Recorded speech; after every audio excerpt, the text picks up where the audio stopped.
Hey, welcome to another video here by the Tokyo Real Estate Man from Vancouver. Okay, and this is the real estate case study video. I have two friends.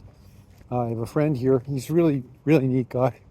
He's from Slovakia, and he still is. He has a real estate team that works for him in Calgary, and he owns a place here in West Point Grey that he got for, I think, 2 point something, well, I'm going to guess $2.4 million.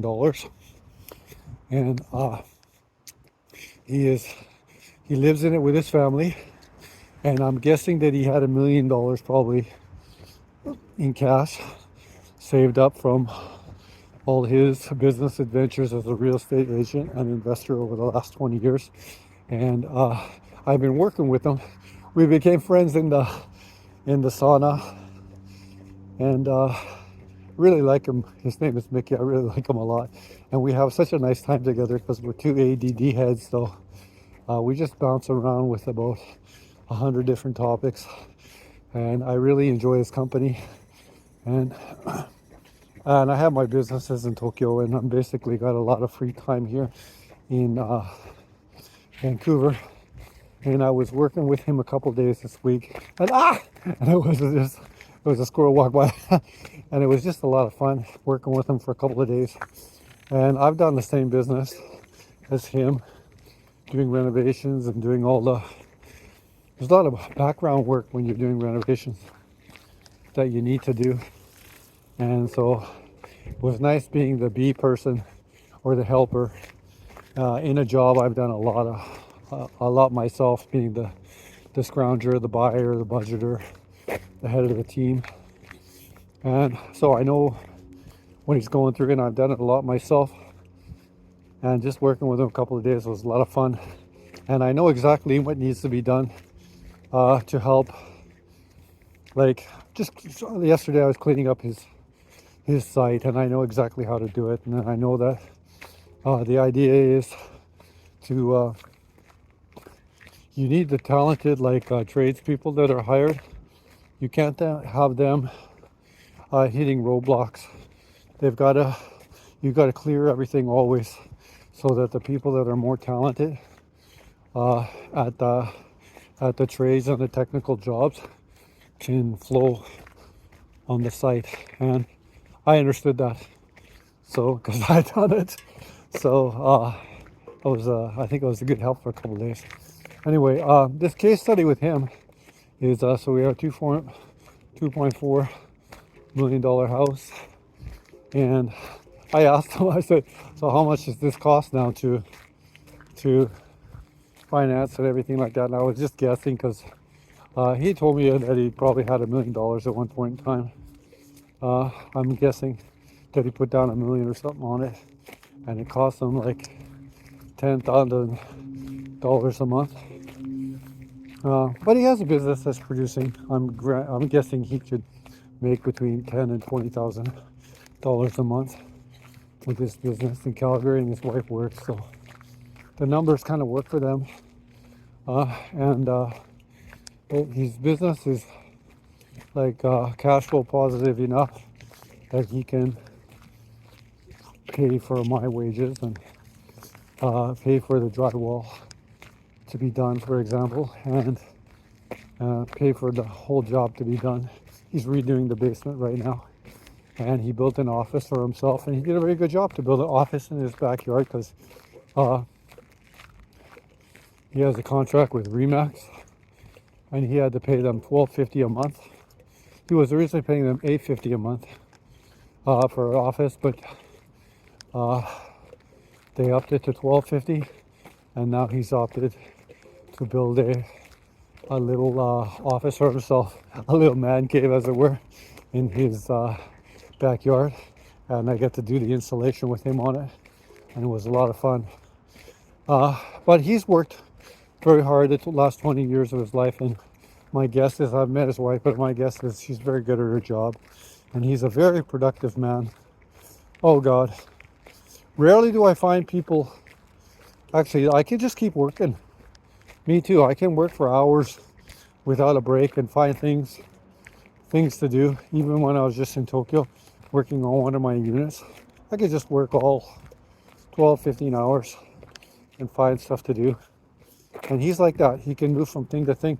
That's where AD&D is not a necessarily for me, not necessarily like a learning disability. It could be a good thing because you could just move on to, you can multitask so well, like move from one thing, especially when you have like kind of renovation, you have like about 150 little things that you got to do, or maybe 500 little things in the renovation that you're doing that you've got to get done.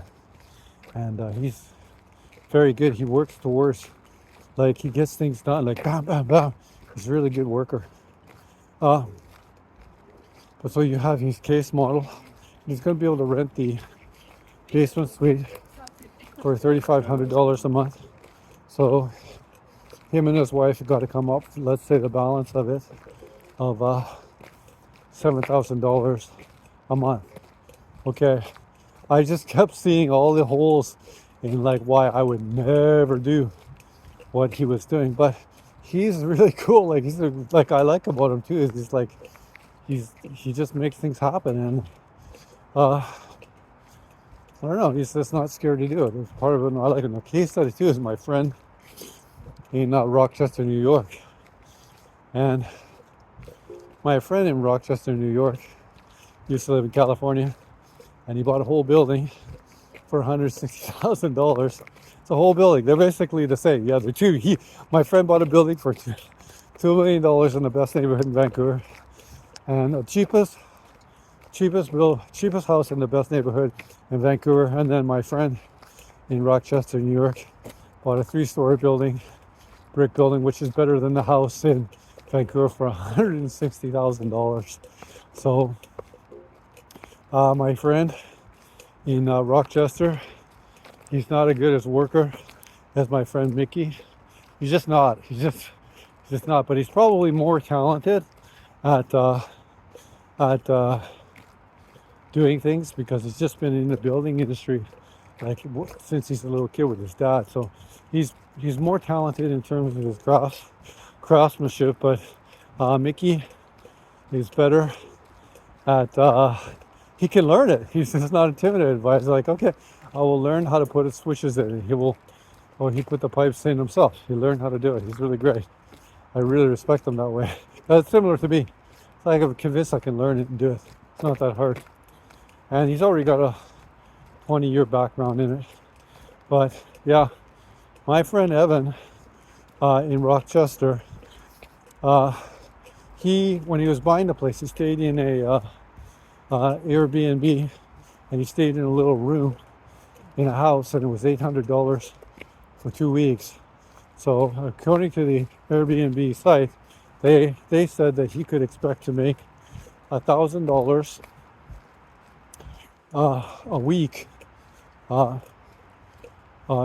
like could expect or budget on making perhaps $1,000 a week for his unit, and he's totally just happy with that. And I asked him, he has a retail unit on the main floor, and which in the evenings he was going to run a wine bar, but in the daytimes he was going to rent out or contract out the cafe to someone who wanted to do it. And I asked him, well, what's your goal? Like, how much rent do you want? And he was like, $400 a month.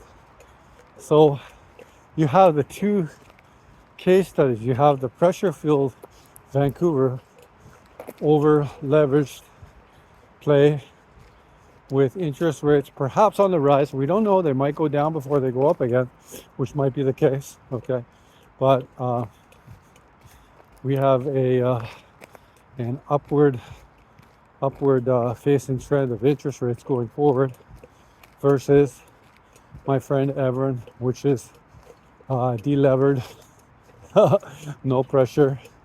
Yeah, he's going to build himself a suite in the basement so he can stay in the basement, and the basement really nice. So yeah, which model is better? I'm going to go Rochester. I think it's better. However, I asked Mickey who has lived in Calgary for 20 years. And I asked him, how come you're not living in Calgary? Why are you living here? And he said, and he goes, look at the weather. And it was a nicer day. Oh, today's a beautiful day. It's cloudy here. But yesterday was sunny. And I think when we were doing some of the garbage at the dump, it was about, maybe we'll say 10 degrees or 12 degrees. So I could be exaggerating, but it was not. It was mild. It was a mild day. And he said to me that this kind of day that's a summer day in Calgary. He says, now look, here in the winter, you can do things. And he talked about how you can't do anything in the winter time in Calgary. And I could see after 20 years of living there, that was very frustrating to him.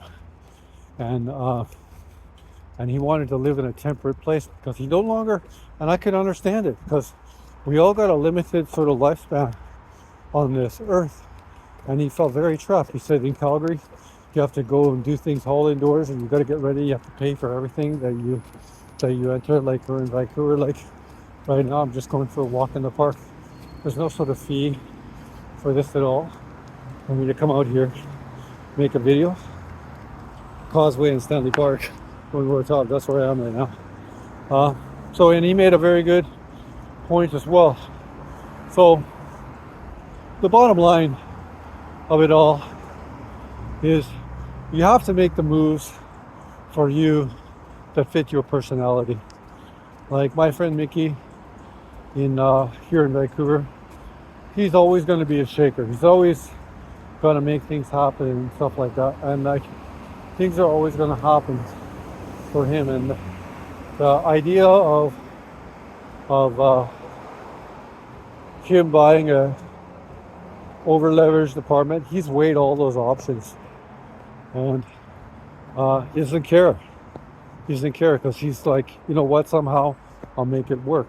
And that's his personality. And I can see it. And like you can see his personality on display in the little actions he does, and that he gets everything done. And now my friend Evan, for example, is not Mickey. He knows his center, his personality, and he's bought himself an absolute heaven. Like he's going to take that building slowly over the next 5 to 10 years, and it's going to go from $160,000. It's going to turn into like a $1 million building. He really will, because he works better without the pressure. So he knows his personality. So we have 2 case studies. Which one is closer to you? I think for this point in my life, I like the Evan one. But having said that, I have apartments already in the best neighborhoods that I want to live in, Central Tokyo or Vancouver. So I don't have to. Maybe at one point, if I wanted to live here more, like when I was making things happen more than I am right now, the risk didn't mean I did. You see, like there's that calculation with your personality and how much life you've got left and how much vitality you have to make things happen. And I guess in my 30s and the 40s, I really did have a lot of confidence in that, and the idea of leveraging up and taking risk just made a lot of sense to me. And now that like the risk has sort of paid off for me in a lot of ways, I prefer, like, I've turned a little bit more. I was Mickey, but now I've turned into a little bit more like Evan right now. And then I can enjoy life a little bit more. I still like it happen. I still work on my businesses every day and stuff like that. But I happen to be in this environment. I happen to be doing better at this life stage right now with like just the pressure valve like not on. And it doesn't happen in a day. It probably happened starting around 2013, about 10 years ago. And I decided that I was going to just go back to my sort of fundamentals that I had in my mid 20s, which is more of a saver and just going at it more slowly and stuff like that. I still pay attention to things that are happening every day, but I'm just more back to that original core and out of that sort of like more high-paced midlife make it happen stage that Mickey is in right now. It's interesting because Mickey, I'm 53, and Mickey is 46. So he's done the math, and that he wants to make things happen in those 8 years difference that we have. Anyway, a little case study of and how it should you have to do your own sort of cycle analysis on what type of person you are in this environment right now. Because like I've made videos pointing out before that I'm sort of bearish. I could be wrong. I'm always thinking I can be wrong. So I always take two ways. I know I'm pretty convinced there's going to be price compression, but I could be wrong. So you need to do your own cycle analysis of what kind of person you are, and then you got to bring that world to you. Mickey has brought that world to him, and Evan has brought that world to him. Two different visions, but yeah, they do two different people. Okay, another video here by the Tokyo Real Estate Man from Stanley Park signing out.